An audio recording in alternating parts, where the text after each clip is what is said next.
नमस्ते, मैं अभिनय आकाश और आप देख रहे हैं प्रभा साक्षी का special show most level information यानी एमआरआई। दुनिया में जब किसी भी देश की शक्ति की बात की जाती है तो कहा जाता है कि उसके पास सेना कितनी है और उसकी सेना कितनी स्ट्रेटेजिकल जगहों पर खड़ी है, क्योंकि जब कभी युद्ध होगा तो सेना को उस देश से वहां पहुंचाने में, जिससे लड़ना है वहां तक पहुंचाने में समय लग सकता है।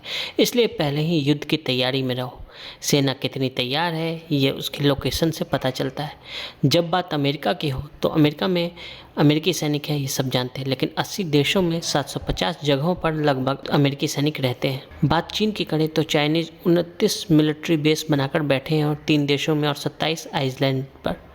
अगर हम बात रूस की करें तो रूस ने भी 52 मिलिट्री बेसेस अब दुनिया भर के अंदर बनाए हुए हैं, जो कि लगभग 12 देशों में स्थित है। जब दुनिया के शक्तिशाली देशों की बात होती है तो ये डिपेंड करता है कि कोई देश दूसरे देश को अपने यहाँ जगह क्यों देगा, किस तरह से दोनों के बीच स्ट्रेटेजिकल एग्रीमेंट है, क्या दोनों के बीच की अंडरस्टैंडिंग है कि वह उसे वहाँ रुकने का मौका देता है। बिल्कुल कुछ इसी तर्ज की बात भारत की करते हैं। भारत भी दुनिया में बहुत से देशों में अपने एयरबेस रखता है, लेकिन खबर यह है कि भारत का एक एयरबेस या कहिए सैन्य अड्डा उसके हाथ से निकल गया, यानी कि भारत के प्रभाव से निकल गया।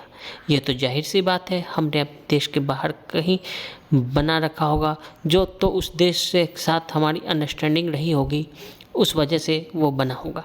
अब शायद अंडरस्टैंडिंग बिगड़ी होगी, इसलिए अब वह हमारे देश से निकल गया या कोई और प्रभाव रहा होगा। आईनी एयरबेस तजाकिस्तान में स्थित है। तजाकिस्तान सेंट्रल एशिया में स्थित है। वहाँ पर हमारा एक एयरबेस था जिसका नाम आईनी एयरबेस था। भारत के हाथ से वह निकल गया, यानी कि अब हमारी सेना वहाँ पर नहीं है।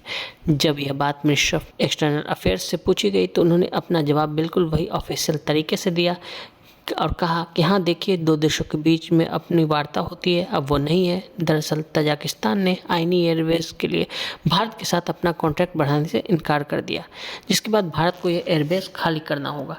अब यह भारत के लिए किसी झटके से कम नहीं है, क्योंकि विदेश में भारत का इकलौता एयरबेस जहाँ से अफगानिस्तान, पाकिस्तान पर सीधी नज़र रखी जा सकती थी, वो एयरबेस अब भारत को खाली करना होगा। यहाँ पर भारत की मौजूदगी पाकिस्तान और खासकर चीन की आंखों में कांटा बनकर चुभ रही थी।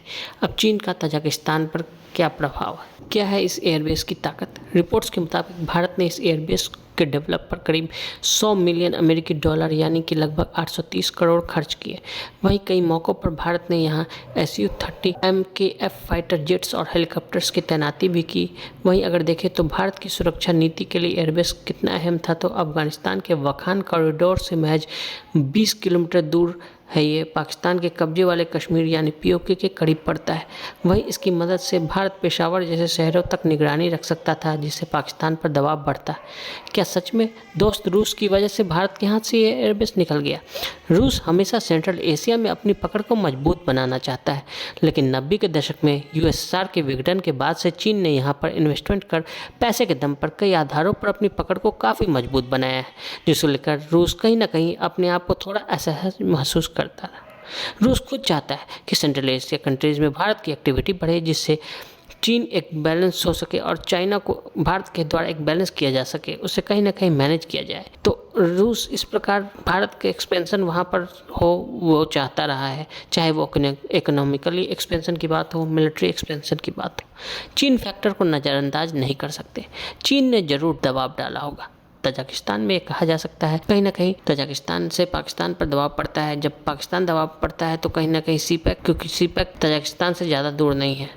चीन की भूमिका इसमें रूस से ज़्यादा हो सकती है और आईनी एयरबेस को सैन्य हवाई अड्डे के नाम से भी जाना जाता है। आज के लिए दी इजाजत। ऐसी रिपोर्ट्स को देखने के लिए देखते रहें प्रभा साक्षी।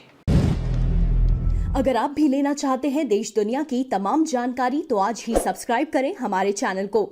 साथ ही नीचे दिए बेल आइकन को जरूर दबाएं ताकि हर अपडेट आप तक पहुंच सके।